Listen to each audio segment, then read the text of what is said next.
Good morning students. आप सभी का स्वागत है डीकेपी एकेडमी में। मैं दीपक कुमार आप सभी का स्वागत करता हूं। अब जो है हम समांतर श्रेणी को व्यापक रूप में कैसे व्यक्त करते हैं इसे जो है समझते हैं। ओके, कि समांतर श्रेणी का व्यापक रूप क्या होता है। ओके, तो देखिए समांतर श्रेणी का व्यापक रूप क्या होगा।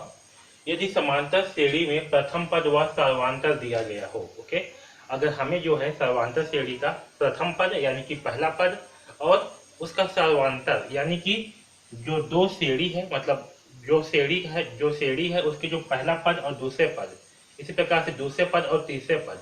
ओके, तो दो क्रमागत पदों के बीच का जो अंतर हमें दिया गया है उसे क्या कहते हैं, सर्वांतर कहते हैं। तो अगर हमें समांतर श्रेणी का पहला पद और सर्वांतर दिया गया हो तब हम आगे के सभी पद प्रथम पद व सर्वांतर के आधार पर बता सकते हैं। ओके, तब हम क्या कर सकते हैं, आगे के सभी पद जो है सर्वांतर और प्रथम पद के हिसाब से बता सकते हैं।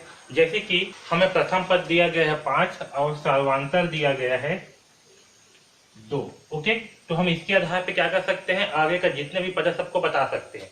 जैसे कि प्रथम पद क्या है 5, तो द्वितीय पद क्या होगा, तो 5 में 2 जोड़ देंगे तो द्वितीय पद होगा 7, है ना।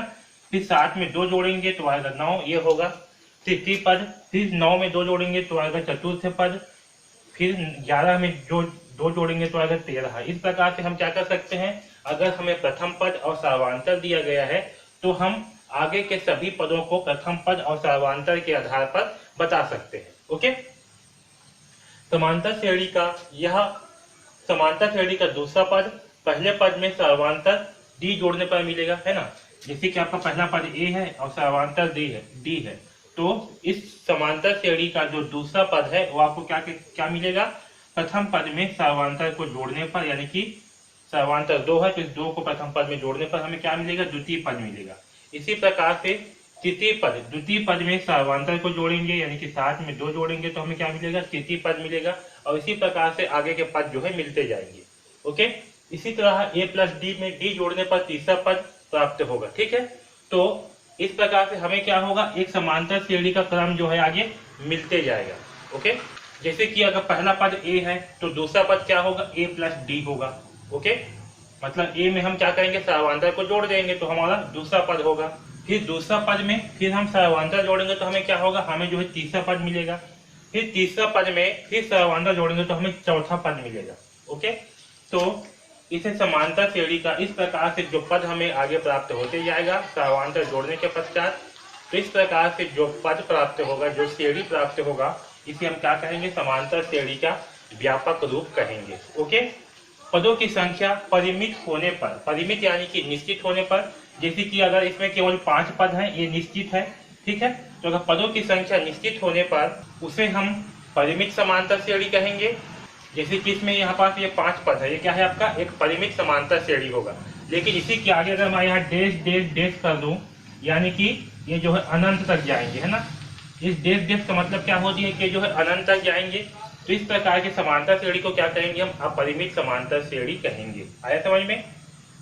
ओके, तो हमने क्या पढ़ा, समांतर श्रेणी का व्यापक रूप में कैसे लिखा जाता है। व्यापक रूप में लिखने के लिए क्या करते हैं, हम पहला पद में सर्वांतर को जोड़ते जाते हैं तो हमें दूसरा पद प्राप्त होगा। फिर दूसरा पद में सर्वांतर को जोड़ेंगे तो हमें तीसरा पद प्राप्त होगा। इसी प्रकार से हम पद में सर्वांतर को जोड़ते जाते हैं और हमें आगे की पद प्राप्त होती जाता है। ओके, तो अगर यह पद एक निश्चित हो, अगर हमें 4 या 5 पद ज्ञात करनी हो तो इस पद को हम परिमित समांतर श्रेणी कहेंगे। और अगर यह पद अपरिमित हो यानी कि हमें अनंत तक ज्ञात करनी हो तो इस प्रकार के समांतर श्रेणी को अपरिमित समांतर श्रेणी कहेंगे। ओके, अब चलिए समांतर श्रेणी के व्यापक रूप से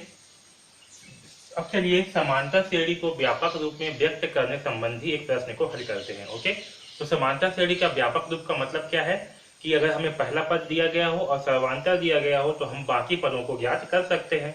ये क्या है, समांतर श्रेणी का व्यापक रूप। ओके, तो हम समांतर श्रेणी का व्यापक रूप में क्या करते हैं, हम जो पहला पद है उसमें सर्वांतर को जोड़ करके हम अगला पद ज्ञात करते हैं। ओके, तो इसी से संबंधित एक प्रश्न को हल करते हैं। देखिए प्रश्न में क्या है, किसी समांतर श्रेणी का प्रथम पद a बराबर 10 दिया हुआ है, सर्वांतर d बराबर -3 हो तो श्रेणी के प्रथम 3 पद लिखिए। ओके, हमें क्या दिया है, हमें जो है प्रथम पद दिया है और सर्वांतर दिया हुआ है और हमें जो है श्रेणी का 3 पद लिखना है। ओके, तो चलिए इस प्रश्न को हल करते हैं। तो देखिए हमें प्रथम पद क्या दिया हुआ है, हमें प्रथम पद यानी कि a बराबर 10 दिया हुआ है। ओके, और सर्व अंतर हमें क्या दिया हुआ है, हमें सर्व अंतर दिया हुआ है -3। ओके, तो देखिए हमें हमें पहला पद तो दिया हुआ है। ओके, तो पहला पद क्या होगा, हमें 3 पद ज्ञात करनी है। तो पहला पद जो है आपका 10 ही होगा। ओके, दूसरा पद क्या होगा, तो दूसरा पद होगा आपका a plus D. Okay, a का मान कितना है 10, तो होगा 10 प्लस d का मान क्या है, d का मान है -3। ओके, यानी कि क्या होगा 10 - 3, तो दूसरा पद आएगा 7। ओके, ये हो गया हमारा दूसरा पद, दूसरा पद। ठीक, अब देखिए तीसरा पद क्या होगा, तो तीसरा पद बराबर क्या होगा, हम क्या करेंगे दूसरा पद में फिर सर्वांतर को जोड़ेंगे, यानी कि a प्लस डी में फिर d को जो है जोड़ेंगे। तो a प्लस डी का मान कितना है 7 है, तो a प्लस डी के स्थान पे लिख देंगे 7 प्लस d का मान क्या है -3, तो होगा -3। यहाँ होगा 7 - 3, यानी कि हमें तीसरा पद क्या प्राप्त होगा, तो तीसरा पद बराबर होगा 7 में से 3 घटाएंगे तो 4। ओके, तो तीसरा पद होगा 4। ओके, तो हमें जो है 3 पद ज्ञात करने थे। तो पहला पद क्या है, पहला पद है 10।